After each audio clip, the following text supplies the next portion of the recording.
Welcome back to another episode of Hacked by Halftime. I am stoked for today's episode. I have probably my biggest influence in cyber, one of my mentors, somebody I can always call when my brain's busted and I know I'm going to get a unique perspective that I definitely have not thought about. I'd like to introduce our audience to Joey Rudell. Joey, what's going on, man? What is up, man? Yeah, I'll Thanks for give you. having me. Yeah. Yeah, absolutely, dude. I'm stoked. Joey and I worked at Netcom together for about 3 years or so. And Was that it? I think it felt like a lifetime. It felt like we were locked in that basement for maybe a decade. We did like 6 years of work in that 3 Yeah, years. yeah, exactly. So, yeah, we stood up cyber threat intelligence for now the Doan A, not the Doden anymore, but yeah, the Doan A, which was a heck of a process, but now it's rolling along. It's doing great. But Joey, yeah, I'll give you an opportunity to introduce yourself. Sure. Yeah. I am Joseph Rudell. Really been in cyber and intelligence one way or another for just about 20 years, right? And a lot of that for the military. So, Yeah. I started as like an incident handler, at the very low, working the like midnight shifts. Ended up eventually running the entire sensor grid for the on the CONUS network. Okay, so 180 sites at the time, IPSs, IDSs, signature detection. Before I moved into Intel, right? Which I absolutely adore the fact that I did, and I wish I knew everything I knew about Intel when I was doing all the cyber stuff, right? But since then, I left the government 2 years ago. I went over to the University of Arizona, and I love it. Right? I'm managing stock. I'm building SIG W curriculum. Like we're doing AIs. I'm all over. So, yeah, I'm happy to be here and have a conversation with you. Yeah, absolutely. And it's great to have somebody with so many different skill sets. And one We're thing talking I about would my music or art? Yeah, I know, right? That's what I was about to say. We're gonna have to get the band to make an intro song, dude, There we go. for the Yeah. podcast.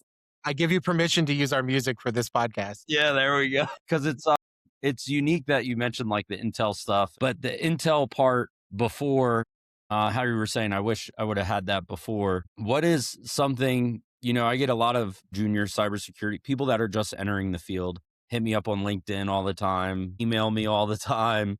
And it reminds me of me coming to you, you know what I mean? When I was, hey, how the heck am I supposed to analyze all this stuff? But for young cybersecurity analysts, what is that value that you saw when you switched over to Intel and like kind of a mindset switch maybe or Yeah. So, understanding it? you've heard me say this before. I know you have, right? Um, we hire our cyber analysts because of their bias. So we want them to see a problem and then go, I've seen this problem before. I will go do it, right? Yep. Uh, what we teach our Intel analysts is how to check them.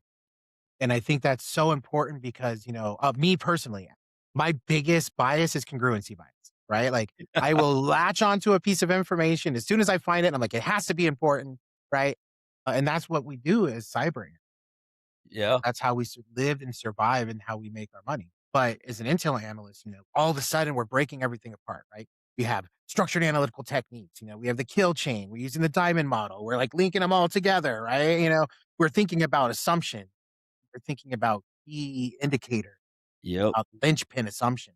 And when you start thinking that way, all of a sudden how you do response changes drastically because you're no longer looking at this as like a piece of information trying to pivot from, right? You're going, okay, that piece of information is context here. And Yeah. now we're going to explore what that actually means, right? And so when I said that, well, that's what I mean. It made me, and even my stock right now, all these students, I'm teaching them CTI, even though that's not what they're going to be their primary goal set, right? Just so that they have access to those structured analytic techniques when they are reading, thinking, problem solving, talking. Like it is not something that you just grab and put on your table and go, cool, I know the cyber kill chain. No, no, no. These are structured analytical techniques that need to be in your brain and it has you think how you. Yeah. And it's unique because as a cybersecurity analyst, I see oftentimes people think of find incident or find threat, block, and patch. Like, okay, I'm going to respond and harden.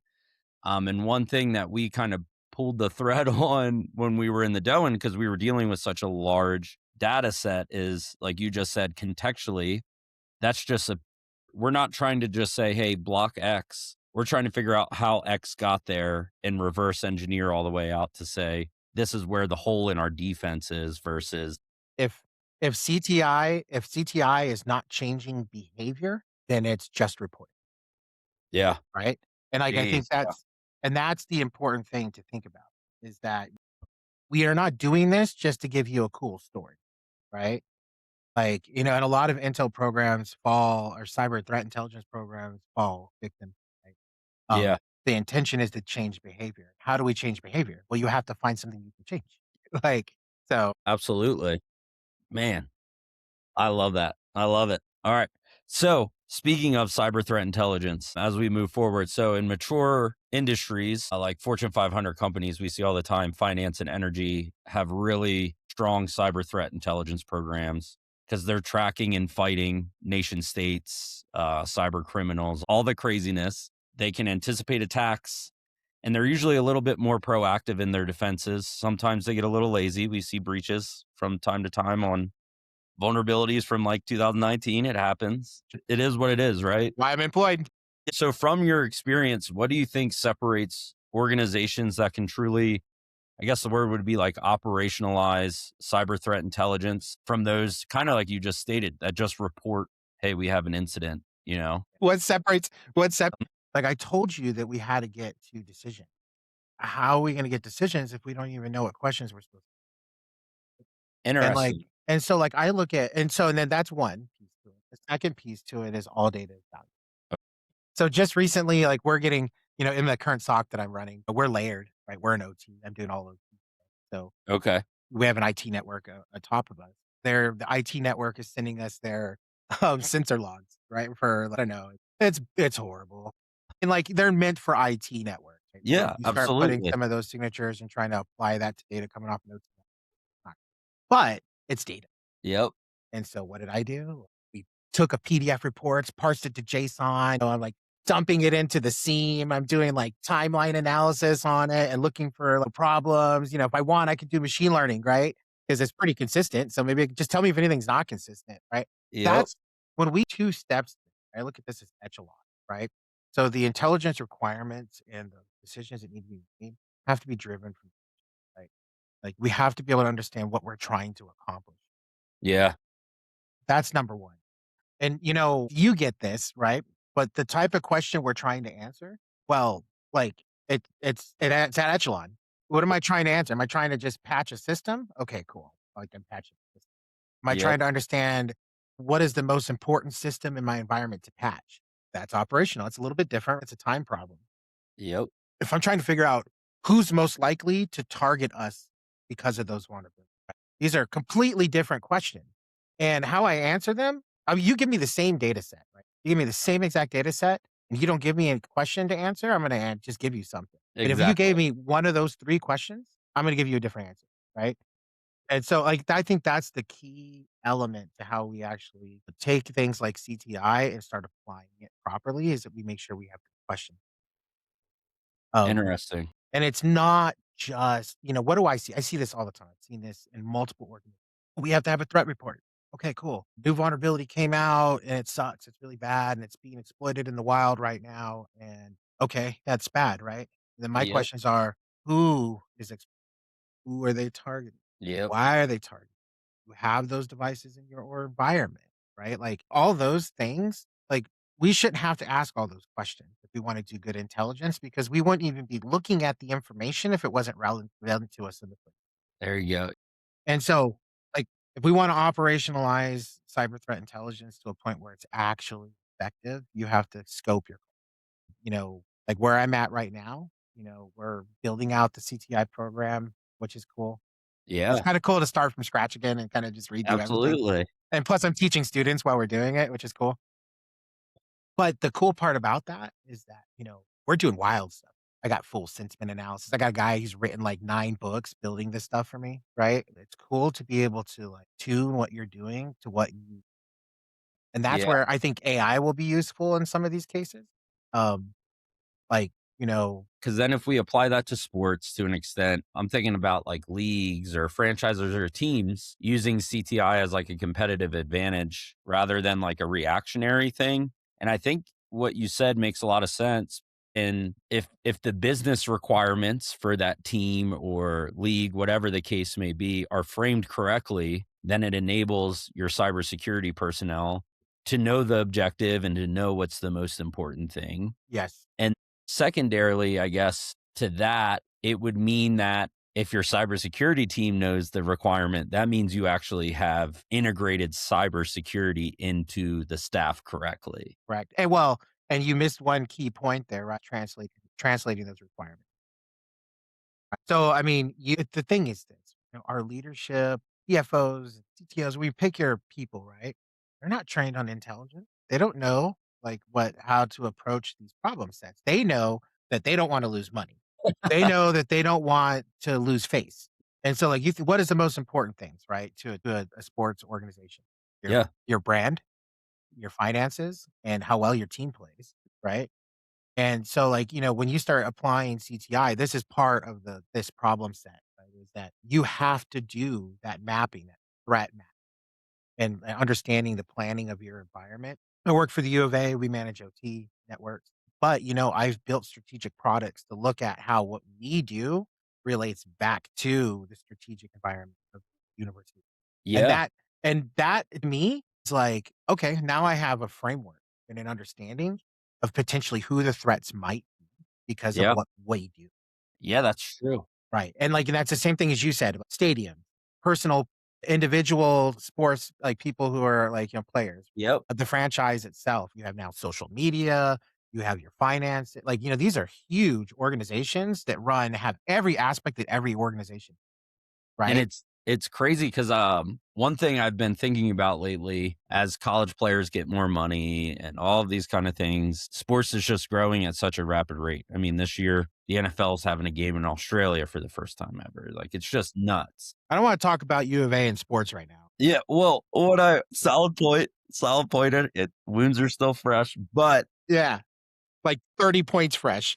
I think about how crazy some of these fans are too, right? And how you could just have like almost a lone wolf cyber attack of like just a ticked off fan. And I know how talented some of these college students are to be like, I mean, you look at the South, right? Like Georgia Bama rivalry, and all of a sudden you have some college kid who's like, hey, I'm gonna wreak havoc on their network. And I'm like, holy smokes, like I never thought about instead of TPing trees, it's like, hey, I'm gonna make sure your scoreboard doesn't work. Right.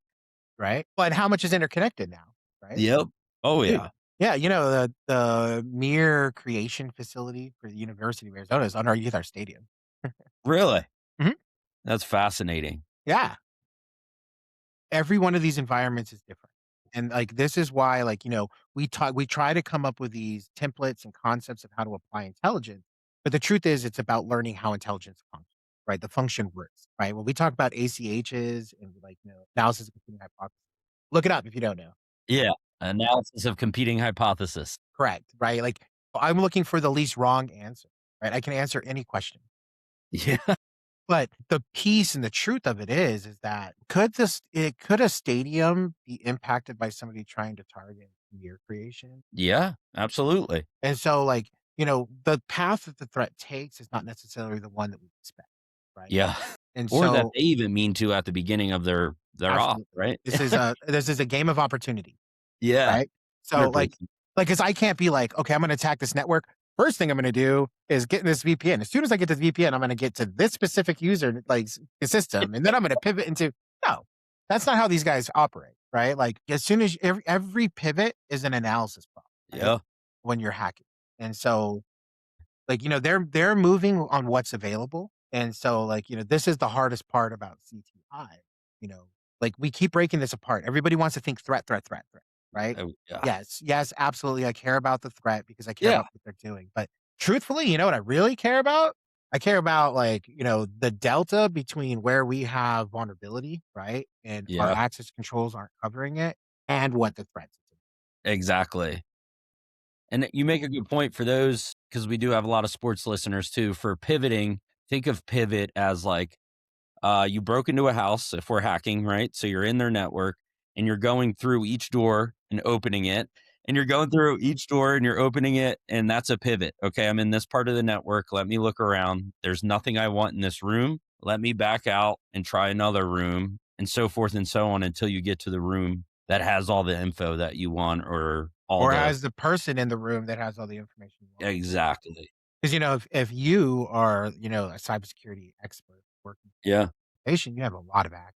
Wait, And so sometimes it's just compromising the right. absolutely. And that's one thing we always talk about in on the sports side of the things is that what concerns me the most as a cybersecurity enthusiast, if you will, is that like The athletes.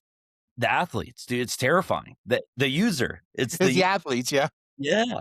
Well, not only that, think about the constant changeover, right? Of like you're constantly onboarding and offboarding individuals. And I'm just like, man, that is, Well, and those people, people who are playing sports aren't cybersecurity experts, obviously. yeah, I'm sure There's some there's, really brilliant athletes. yeah, But I would say on general, that's probably not their thing. And, these people are like superstars, right? exactly. And how many all it takes is one wrong click. Is anybody perfect? Like, I don't think I would want all my chats. Absolutely not, right? That's devastating not just to the individual, but the brand. Yep. So yeah, protecting individuals, like your athletes, protecting like that's those things becoming critically important. Absolutely. Like their whole life can go off overnight because of one mistake of like, hey, this chat, and you have inside jokes with friends and you can joke differently with other friends and et cetera, et cetera. And it's just like that gets put out there and it's just it sucks when that happens because I'm always pretty sure I'm a good person, bro, yeah. but I don't want all my chats leaked. No. No, absolutely not. Yeah, exactly. Yeah, and I think every person would feel that way, right? Every Exactly. single person in the world would be because even if you didn't do anything wrong, it's your privacy that's just like And these people become targets. These guys and girls who are like famous sports athletes, yeah, like the best at their skill, right? yeah, and one Like thing they're I always bring up is they're making college athletes now are making roughly the size of a small to medium-sized business yeah. in America, and Yeah, I they're think it's crazy, by the way. yeah, and they're walking around without an IT team, without a cybersecurity team, they might have physical protection teams out there, but it's like, dude, it's How much so that's a question for me, for you, right? yeah. How much is the, cybersecurity for, like, individual athletes actually a priority or a responsibility of maybe their team? Yeah. So that's something that I've looked into and it's really fascinating. It's really fascinating. So data regarding cybersecurity in sports is extremely difficult to come by because That's they not a are bad thing.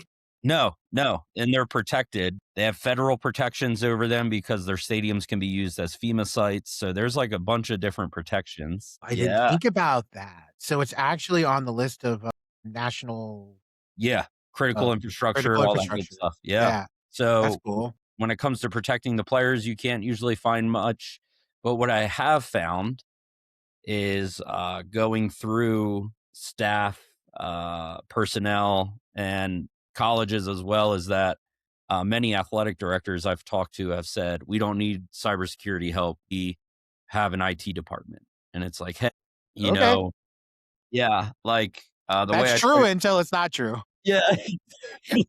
And the way I try to explain it to them, and it's difficult because, like you said, it's about translating, right? So the way I try to explain it to them is like the IT network is your quarterback. It's getting your messages out there. You're hitting your star players. Everything's happy. Cybersecurity is like your left tackle that's stopping just your quarterback from getting blown up all the time. And they usually understand that once I say To that. a point, bro.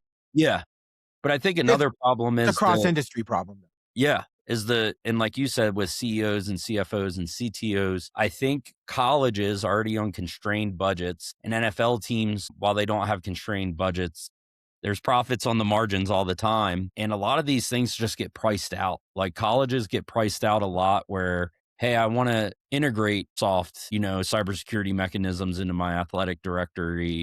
And it's like, all right, well, cool, $700,000 a year for it then. And it's like, hey, we don't have that. Have that money. But that's the other thing too, though, right? And Yeah. I'll say this with a high confidence. I have built a SOC really from the ground up in the last 2 years with only student work, Yeah. right? Yep. Now they're close to their senior years and stuff, so they understanding of what they're doing, but this is not a multi-million dollar project to manage this SOC, right? Yeah. I mean, it is, but you know what I mean, not a Yeah. huge multi-million dollar No, project. no, no, no. Um, No. but we did it. right? We did it with open source tools, own custom application and programming. With AI now 100%. and vibe coding, you can do a lot with that too. Definitely when we talk about data parsing, right? Like, any sort of filtering or regex, data like AI is fantastic. Oh, yeah. So like these people don't have to, you know, I think they think it's like an ease thing. I don't know. I'll hire this big company to do Yep. this. Seriously, you could hire somebody like you, Yeah. like or me, and Yeah. you could have something pretty decent set up. Exactly. Now Yep. the problem is, keeping it monitored. Yeah.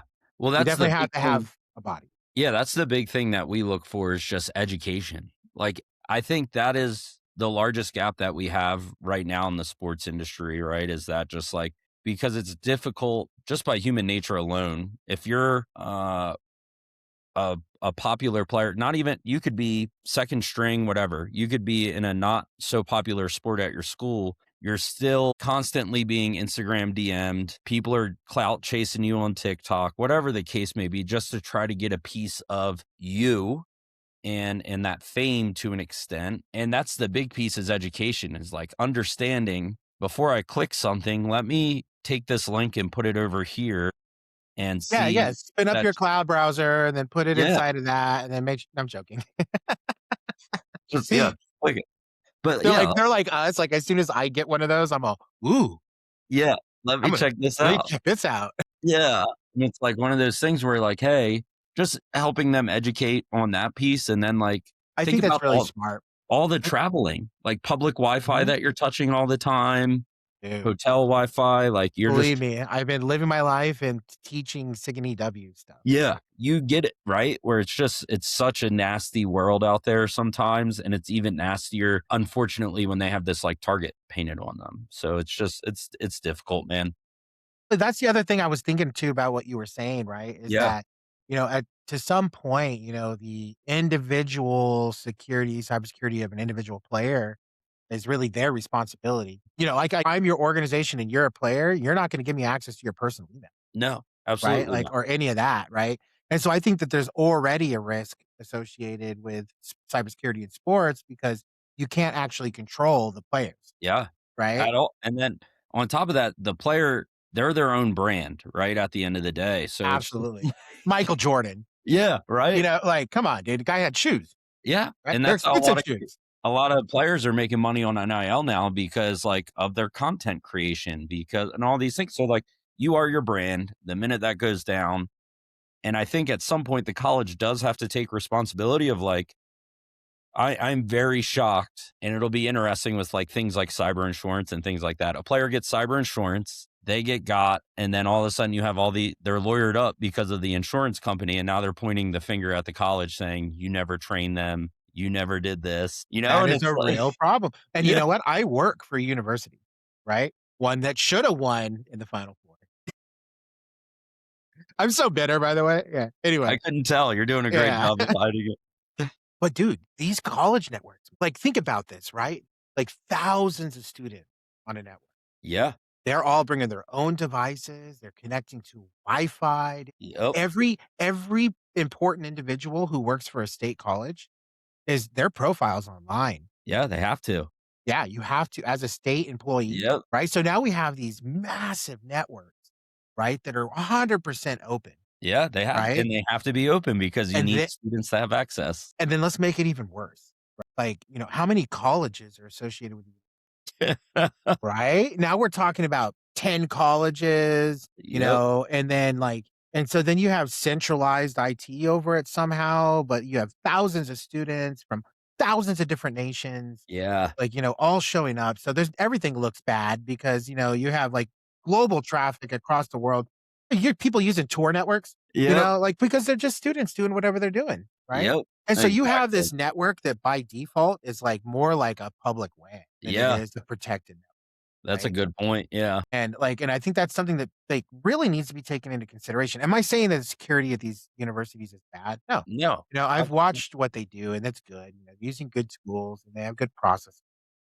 But they can't protect everything because it's not built for protection, built for Yeah, availability, right? yeah, because you need people to learn at And the end of then it. your stadiums are on the same network. So it really does need to be taken into consideration. And definitely as we talk OT, Yeah, right? because that's what I was about Because to ask you about was you yeah, ask then, right? Because yeah, that's where I want to go. Let's yeah, talk OT. because you're talking stadiums and you've discussed your automation efforts in these environments. Now we're gonna talk about that environment of like OT and critical infrastructure and thinking about stadiums from access control, surveillance to building management systems like HVAC and all the craziness. And then as I was thinking about it, even the broadcast infrastructure to get things out. All of it. Yeah. Water, air Yep.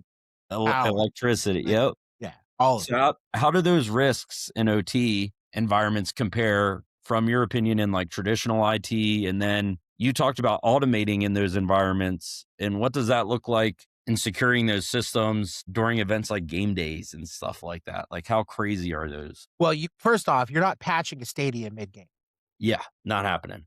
right? Like that's not how this game works, right? Also, if you knew you were gonna get attacked, you're not gonna increase your security posture. Like, you Yeah. already should be working at the highest security posture. Yep. And so, when we talk OT, it's a different game. Okay. It's a different game than we dealt with, like, definitely, like, at Netcom and stuff, right? Like, let me paint you a picture, right? Yeah. So, there's 1 rack of equipment Wow. in a power plant, potentially. 1 rack, right? Everything else is PLCs and Modbus controllers and, like, physical hardware doing translation between digital to physical, right? Wow. And in OT, availability is secure. Okay. Yeah, that's a good point. Yeah. And it's different, right? Because, the thing is this, if your boiler, if like something breaks in your boiler system, right? Like that's a big Mhm. deal. Yeah, Hopefully it'll shut absolutely. off, right? There's enough triggers and sensors across your entire boiler system. Yeah. Off. But if it doesn't, that's it's an explosion, right? That is an explosion. It's not, "Oh, boo-hoo, I didn't patch my system, it went offline." No, it's an Yep. explosion, right? Yeah, And, exactly. like Stuxnet, right? Like, that's, like, the Yep. concept, right? You can manipulate these systems and break them. You scan these systems, right? So availability is key, number 1. Okay. And so when you keep that in your mind, the automation that I was talking about, well, I guess let me start here. Our Yeah. first rule in OT is do no harm. So we are 100% passive because you start trying to change things in an OT network, you're going to break it. And availability is king, rule number 1. So we have this environment. There's no like, a handful of host systems, if that. Wow. And there's limited internet connectivity in and out of these because they don't really have to talk, maybe patch up. But Okay. there's not a lot of users on an OT net, maybe the staff who's managing. Yeah. I felt like I went back to the early 2000s and, like IDSs and network inspection and like network forensics, right? We're not out there like putting on like, you know, host-based security Yeah. or like looking at PowerShell logs. No, that doesn't exist in it. And it's like, Jeez. and the protocols are completely different. Like, you're using BACnet and Fox, right? Like, these weird protocols that, like, everything's built into the protocol. So it's not Okay. like, when you think TCP/IP, right, Yeah. or any sort of protocol, like, you have a packet, and then, like, it has a payload, and your Yeah. payload has data in it, and then an application takes the data and the payload and then does something with that data, right? But an application is managed. Yeah. Like, when you look at something like BACnet, it's more similar to, like, Bluetooth. Okay. Whereas in the all the capability is inside the protocol. So, like, when it's set up to, like, I'm gonna send an update, I'm gonna modify, reading request, right? Like, all that stuff is built into the stack Wow. protocol. So it's handled on the network. It's not encrypted. Yeah. It can't It's be, gotta move. right? Yeah, it's gotta move. Some of these controllers are like 10-cent controllers, right? Like, they're not they're simple devices with simple functions. Yeah. So that's the picture, right? So Okay. we have, like, and we're talking billions of events. Even in our, like, 3 power plants that we have, billions of events, right? Because Wow. there things are talking all over the place all the time. Right? So smaller networks, high amount of traffic. So how do you automate that then, right? Is it looking for I mean, if everything's always the same, that's a positive. That means you can trend pretty well. Sure. But So like the automation, you wanna talk yeah, automation, right? So there's a couple pieces. And so let's talk about let's again bring it yeah. what is the biggest risk to OT? And this will all relate back to the sports piece. Believe me, I'll get there. Right? Okay. Um, the biggest risk to the OT network is the barrier between IT, Is the barrier between IT/OT? right? So Okay. you think about these OT networks, bro. If there's a Active Directory, time services, like NTP, WSUS, Windows Update, right? Okay. Some of these stuff, lives in the IT network, and there's devices in the OT network, right? Jeez. And so, we look at this transition between the IT and the OT network. A majority of attacks that occurs against OT usually pivot from IT. Okay. So, somebody hacks a VPN or gets access to some sort of server, and then they can migrate into not Interesting. touching an OT network for that typically. Yeah. So, you know, that's the number one problem. We said availability is king, and you just send a scan packet to one of these devices, it will go off, right? Like Wow. there, because you remember, hacking is making a system do something it's unintended to do, right? Well, these systems don't do things they're not unintended to do. They break, Yeah, exactly. They right? just break. So take all that into consideration. Okay, now you look at like your stadiums and your sports. So these things got water, they power, they lighting, broadcast. Yeah. Public And I can't Wi-Fi even at the think. Yeah, I stadium. can't even think Yeah. about all the things that probably go into these Credit card massive. systems, all these They're things. huge, right? Like there's nothing different than a stadium versus a massive department store. Yeah. That's a good It's point. this, right? It's like this is Yeah. the same concept, right? Like they require all those systems, right? Now let's take out any one of them. HVAC, right? Power, light, right? Your lighting, right? Like any one of those things can be pretty devastating. Yeah, Like, absolutely. And, one thing I wasn't even thinking about, and I was telling you, I talked to Amy Dory, we had her on a last episode. She was talking about how they do sentiment analysis now too, and it's like, I just wonder when we start adding, because it's like we kinda, and it goes into our next topic to an extent, when we start AI integrating into everything, right? Where it's like, at what point is the juice not worth the squeeze anymore of like, okay, cool, we can determine that the fans are angry maybe. Okay, fans are angry because contextually their team's down by 35 points or whatever the case may be, and it doesn't have to. I just wonder like what is sometimes I think about what is the business person actually gaining from that analysis of being like, hey, fans are happy when well, we win. from an intelligence Yeah. and let's turn this into an intelligence problem Yeah. because intelligence doesn't always have to be about foreign. Yeah. Absolutely done. Yeah. It's business intelligence. There's It all is. kinds of stuff. Yeah. You know me, bro. I'm a huge proponent of business, right? Um, so sentiment analysis, like, so just real quick, when I was trying to solve it, I realized really quick problem. And what like Chet was doing, like, well, yeah, if I see a person who's posting the article, I'm capturing every single individual that's listed in that article. Okay. He's then taking the person who wrote it, looking at any other article. He's going out and searching the internet to find any other article that person has written on a similar topic. Wow. Right. And then he does sentiment analysis by paragraph. Like, Okay. it's not what you think. And people who say sentiment analysis, I don't know, man. It's It mean as a yeah. musician. You know how everybody's like, "Yeah, I play guitar." Right? And I'm all, "Okay, do you? Are you any good?" Like Yeah, exactly. Yeah. like, yeah. It's the same thing. When people talk sentiment analysis, I'm gonna be careful, right? And Yeah. this is a new thing for me because I should have known better, but it's not a problem. Okay. Now Yeah. we've said sentiment analysis, right? Cool. We Yep. have it. How useful is it? Well, what's your intelligence? Yeah, exactly. Right? I'm gonna pivot right back to the beginning, right? I told you data is king, like data is important. Data is king, right? Yep. Like, so capture it. If you can at a low cost with low impact, capture the information. Because soon as you have a question that requires sentiment analysis, you're Yeah. gonna be like, ah, yes, I have Yeah. it. I We can had do it that. this whole time. We had it. And I know this sounds crazy to like put in this effort to do these things, but if the level of effort is low, then I would say you should just do it, right? And Okay. because data is king in this world, definitely in the world of AI. The But they only have thing it's good human. at is data. It's like it is the next iteration of Wikipedia, Yeah. right? Yep. Like so An it's the best interactive way. version of Yeah, Wiki. it's like someone put Wiki and Google and smashed it all together and then said, "Oh, you can use tools." Right? Yep, exactly. So, like, when we look at, like, the use of things like AI, like, now how we organize. Yeah. Actually, no, let me back that up. Having data, Yeah. how you organize it Is also important, yeah.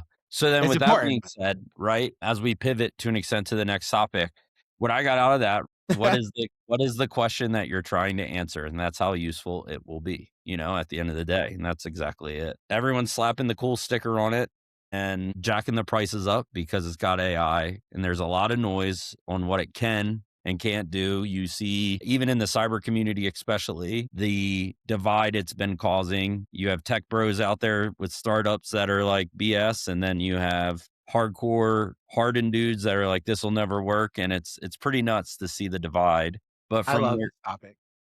it's amazing topic. Yeah.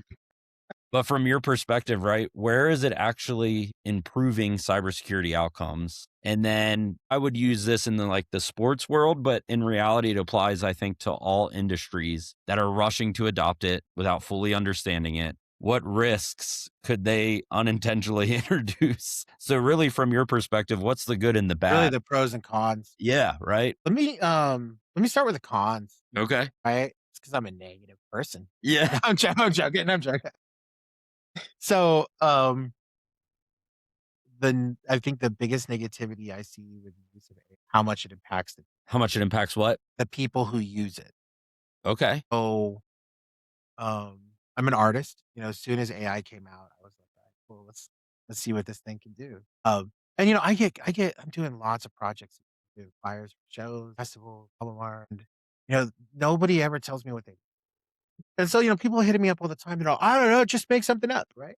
Yeah. And Make so a poster for me. I thought a fantastic thing, Okay. Generate ideas. and, it is, and it actually is a pretty good tool for that, but the problem, as soon as you ask AI to do something, you've already You've already what? biased your response, Okay. right? Because you have to think, AI is all it is a large language model that's doing, word association, like the best word association you've ever seen. Yeah. And so the words I feed into it, well, that's all it has to go on. And you're likely not giving it all context. So a good example would be this: AI. How do I use Python to solve problem X? Okay. Just by asking that question, I've eliminated any other type of programming language, a pre built application that could do it better. You see what I mean? Yeah. I've flavored the response by how I ask, Dang. right? And Yeah. that's problem one. Problem two is AI is articulate. And so it's really good at putting flavoring and putting together data that looks great. Yep. Because it looks good, I think we're more and, we lose like, I think we lose the fringe data, right? Okay. When we use AI. And it's not necessarily a bad thing, you're getting the most common answer, Yeah. nature, but are we getting the most creative solution that you could potentially do? No, by the sheer nature of something like an LLM, it's not creative.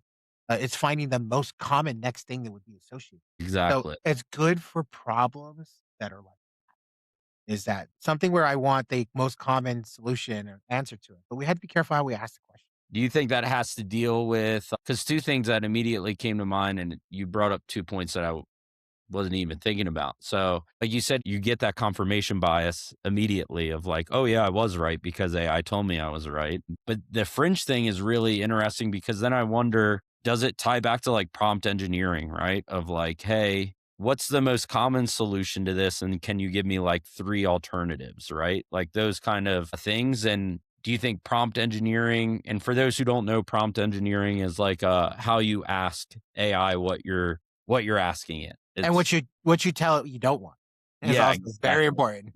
Yeah. Yep. Yeah.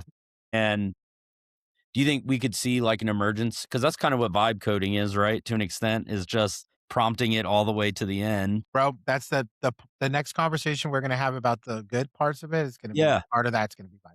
Yeah, for sure. So I think do you think there's a gap in knowledge right now that's creating the cons of AI of like we're not teaching prompt engineering and everybody's just like on it and it's Honestly, bro, capitalism? Yeah. Interesting. Okay. I'm not saying I hate capitalism, No, yeah. Absolutely not. but but, AI under capitalism, So, yeah, and I focus think on the outcome and the gain versus how we got there. yeah, Interesting. and I've been kicking around this idea, if you have some other weird AI experts that watch your podcast and wanna argue with me, I'm totally okay with this. Yeah, yeah. Um, but I've been thinking about this a lot in regards to, like, Myers-Briggs, right? And, Mhm.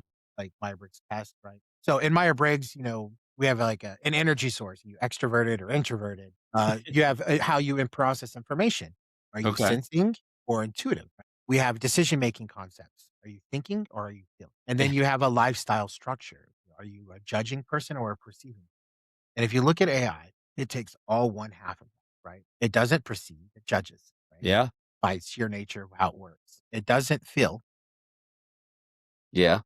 It's not intuitive. It's not abstract or things, right? It's sense. It's like sensing, concrete, practical, Yep. hesitation. And then it's 100% extrovert. It's not internalizing, processing how you feel. And so, perception, feeling, these are things that you have to introduce and prompt. And even then it can be difficult because those are naturally the human side of things, of thinking and feeling and those. Depends. Yeah. How long have we known each other now? Like for at least 4 or 5 years, Yeah, yeah, probably. yeah. Spent many of hours together locked in a basement together, so yeah. We went on trips together, right? Like we spent a lot of time together, right? Yeah, Can I absolutely. really sum up you in like a paragraph, prompt paragraph?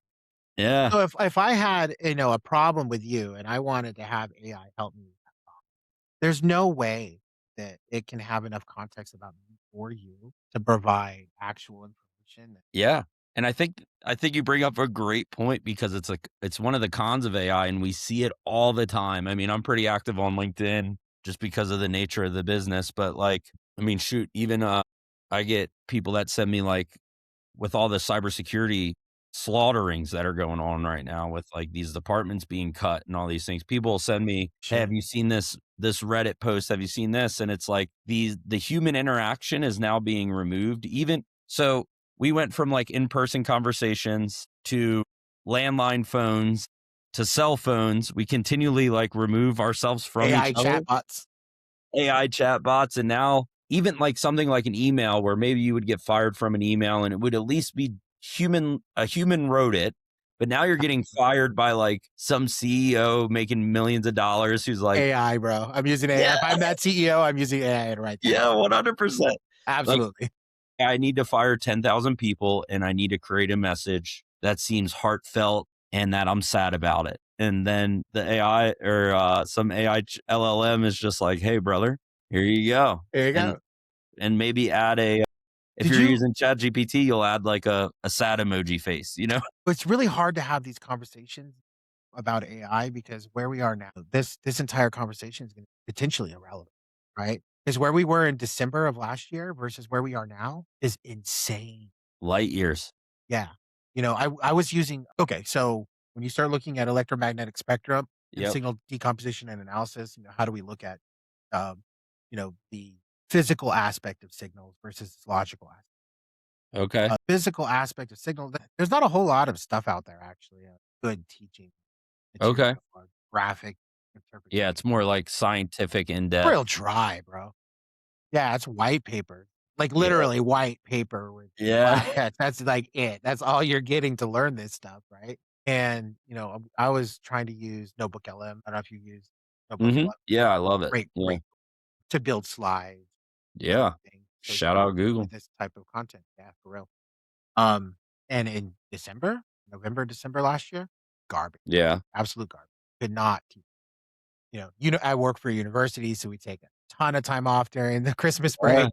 Yeah, and you're, like, trying to work through it. Yeah. Yeah, I come back, January, I try the same thing. Wow. It's brilliant. It's not just tying it together, but like, really putting it in a good flow. I think that's a good point, right? Is like how rapidly it's evolving. I just saw an author that I really like. She does, and it's going to kill me because I forget her name, but she wrote one of the best selling books on like 0 day attacks Okay, cool. and like studied threat actors and like really broke down how these 0 days occurred and like what could have been done to prevent them and all these kind of cool things. I love that. I love that type of analysis. Yeah, it's just like she's awesome. And Yeah, she wrote the other day that she's done writing, maybe forever, because threat actors integrating AI, it makes whatever she would publish, because it takes 9 months for her to, she said, to like write a book. By the time it gets published, it's irrelevant and it doesn't provide value. they said at the end of last year, looking at the end of year reports, specifically, it was like one in might be wrong, but I'm close. Like 1 in 3 or 1 in 5 attacks they said were AI, Yeah. enabled, and I call bullshit on that, actually. Now, I've Yeah. watched a number of breaches occurring that was in, like, last year. In January to now, if you look at the number of breaches that have occurred, types of attacks, I think that's a much higher number. Yeah. And I've been watching the CTFs, right? All the Clash of the Flag events because I got Students in them and stuff. Yeah. their use of AI and, full agentic AI to solve CTFs. Yep. You almost can't win a CTF now unless you're using agentic Yeah, absolutely. And I think because it's it's that evident. speed. Yeah. It's how quickly, because like you said, it's opportunity, right? And that's a very important thing for the audience to understand is attacks are opportunity. It's Even if and it's targeted, it's still yep. opportunistic. Yeah, absolutely. And Right. that window for opportunity is so slim that if you can speed up that clock, you've got a huge advantage over the defender. So this is where we need to think about AI, right? What is cyberspace, right? Mhm. Cyberspace is um, a group of a bunch of standards Yeah. that were put in place so that you can set up a web server whenever you want and you can put it up and I could access it from across the world. Yep. So the standards are common standards placed in so that things can function. And cyberspace is built on rules, right? The Yep. IPs work the way IPs work. There's full blown RFCs on how every one of these protocols function. Exactly. It is a bound problem. Yeah. I don't know why AI is so good at it because it's a bound problem, Yep. right? All the Like data is defined. Yep. it's defined how we saw this is so, and this is where we talk about the good things versus the bad. Yeah. Let's go into the good things. Yeah. So I'm not a coder, kinda a coder, but not like I would never call myself. Script kiddie. Absolutely. Right. Yeah. I understand programming logic. I could stumble my way through, right? Yep. I hate doing it though. Yeah. So with that in mind, when it's necessary, right? I work in cybersecurity. You have to parse data and transform data. You have to know how to code it. Yeah, exactly. But I built a full blown application. Yeah. Right. Yeah. It's like taking in news feeds, scraping websites, that everything's proper, storing it in a database, taking that Wow. information, normalizing it out, creating websites, creating articles, generating images to put in those art. It's insane. Yeah. Right. It's something that would have taken a team of programmers. Yeah. I did it in 1 week by myself as not a programmer, That's vibe not. coding.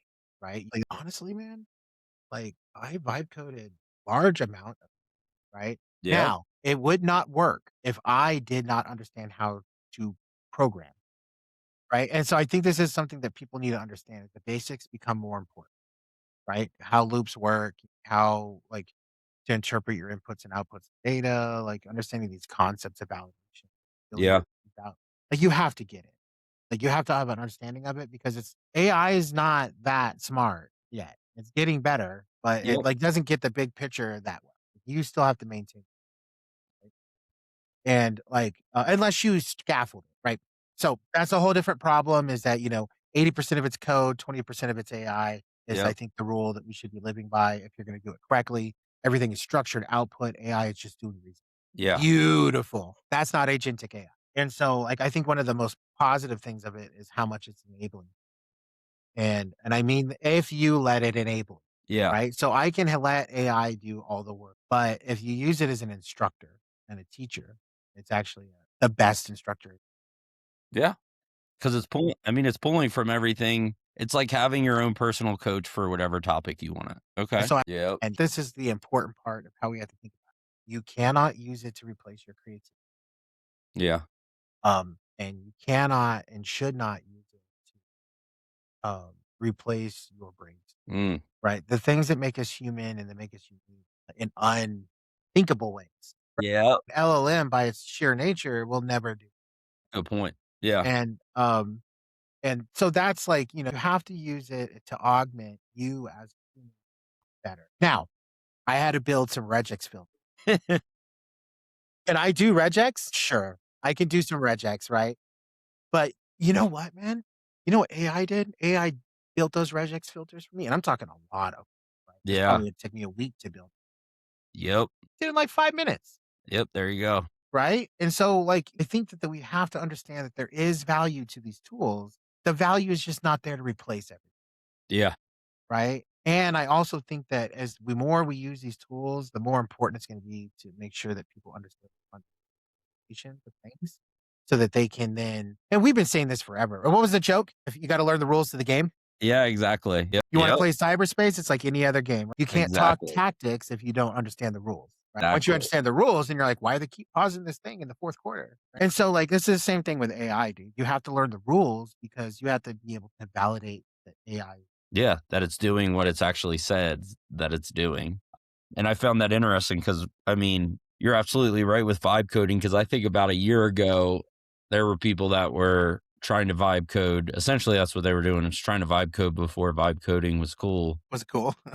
and they were just like yeah, and they were just, like, essentially creating malware for themselves, right? And just, like, effing themselves up, and it's just, it's fascinating to see how far it's come, but Yeah, but then, even the application I built, it's really in depth, right? It's really cool. I'm proud of it. But 2 things that I wanna note from it, okay? yeah, 1, I have a foundation of programming logic, morally front end UI, UIX and playing shit like that, right? I get it, right? yeah, So that was number 1, the thing that's important. Number 2, really got it wrong in yeah, summary. And I mean, like, it was telling me that, "Okay, here's the block of code you need to put into this thing." And I was, like, looking at the block and I was like, yeah, it's trying to pull these weird fields into this thing, and that's not what I needed to do. yeah, And so, like, I had to be able to go back and then the negative that goes yeah, let's say that thing breaks. Let's say we take my entire workflow and we put it into an yeah, right? yep, So I'm talking full deployment, it's sitting out on servers with API calls going out to multiple things. I got stuff jumping into an S3 bucket, right? yep, Like, it breaks. yeah, exactly. Do I fix it? Probably, I can, Yeah, because I didn't just vibe code it, I understand. exactly, But what if I didn't understand? What if I exactly. left, right? Now you're looking at this code that AI wrote that's probably 10,000 lines long when it could have been 300 lines, Yep, right? yep, And like, dude, I added in my thing, I'm scraping a website and I wanted to build a validation check to see if the scrape occurred properly. yeah, So I have things in there like Cloudflare bypasses, Google bypasses, like stuff so I could actually scrape the website. yeah, And so what I'm looking for is did it scrape or not? It seems exactly. like sounds like that would be a simple question, right? Thumbs up, thumbs down, yep. Yeah, no, not the way AI did it. You know what my AI did for me? It built me an entire risk matrix. Oh my gosh, Yes, it was like, how long is response back? Do I see specific sites of keyword? man, Is there they had all these things, and then it gave each one of those a value, right? And then it weighed the value to try to tell me if this thing was. oh my goodness. It wasn't a yes or no. Yeah, That's what it did on its own, is it built this cool ass risk ma and I love risk matrix. I know, Like yeah, it's your bread like and butter. touching my soul Yeah, that it yep, did it, but it wasn't needed, right? It built like 4,000 lines of code for just for something that. that could have been simplistically done, programmatic, Yep, or d yeah, and so that is success. the care we have to take. That's Yeah, good, there's good with AI, but I do not think that it's smart to build some of these integrations and put them in multi-million dollar problem sets, right? And expect it to do exactly what you I think AI is right now better served as a way to organize information. yeah, And so can I give you an example on that? I don't know yeah, what time you're at or anything. we'll be good. So we did so, we have an Elastic stack that I'm pulling all of our data into.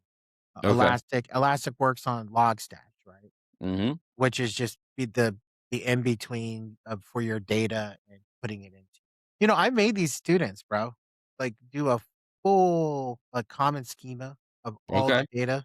You go into our scene right now, everything is properly named, right? So it tells you what it came from, what the specific log of that specific tool is, and then the actual field name. Everything is properly broken down and parsed. Common field names or the Elastic Common Scan was built.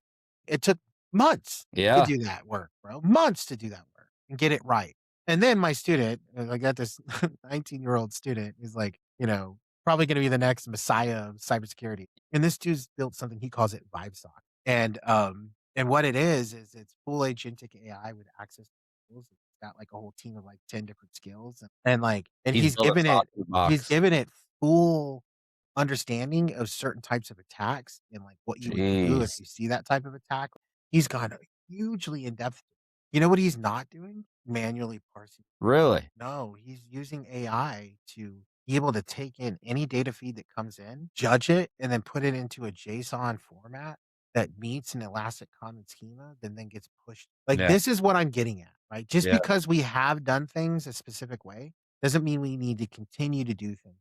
Yeah. And there's places where, where AI is gonna be very useful when it comes to, reasoning and judgment, Yep. right? Is it, right? Yeah. In my opinion. Yeah, yeah, yeah. Not want it to tell me how to feel, Yep. right? Or how I should, potentially, like, perceive a problem, Yeah. right? I want it to look hard at data and give me a deterministic. Brilliant. Anyway, yeah, that's kinda my thoughts is that, like, when we look at the pluses and minuses of these tool sets, we really need to understand what does AI give us? Well, AI is really good at doing a task that a human could do, but a human doesn't like a human doesn't need to do it. Yeah, exactly. So I use them to build visual descriptions. Okay. So I take an article, a news article, I dump it into an AI chatbot. I tell it to read it and then give me visual descriptions based on so I can send that stuff over to company. And a human like that's something that would be, I think, more difficult to do with code. Could you do it with something like Python or JavaScript? Maybe. But it would be really difficult, right? With the Yeah. veracity of the type of data that how people Yep. this is where AI shine, in my opinion. What do I need it to do? I want you to read this article. I want you to build me a visual description following these rules. It, Yep. right? And it's a human doing that, that would break this whole thing. Yeah. 5 years ago, trying to build the same workflow and application that I'm building just recently, Yeah. it would break. We would not be able to do it because you would have to have a human there to Yeah. build that visual description. Now, it's Good to great. go. It's great, right? It does it all on the fly. So, like, that's where I look at AI right now is I'm shying away from some of the agentic stuff at the moment because I don't think we understand AI fully to do that properly. But using it, in my opinion, as a code node that's just doing some basic reasoning is, I think, clean. And this is just for me and what I've experienced Yeah. Yeah, is absolutely. probably the most useful way. Yeah. Well, that's good, man. Well, I appreciate all your insights as always, and I know we could probably record for another 2 hours and keep Yeah, going. done that before. Yeah, exactly. There's no recording. Yeah. Yeah, yeah, right. But no, I appreciate having you on. We'll probably have to have you on again, in 6 months to see if these statements held true, right? And I all would that good. love that. That'd be fun. Yeah, yeah. Yeah. But yeah, thank you for coming on the show again, Joey. Can't thank you enough. Yeah, absolutely. And hey, man, thanks again for doing this. I think it's really important that we start looking at how cybersecurity integrates. Yeah, So I absolutely. appreciate your commitment. Yeah, absolutely, man. All right. Well, until next time, Joey.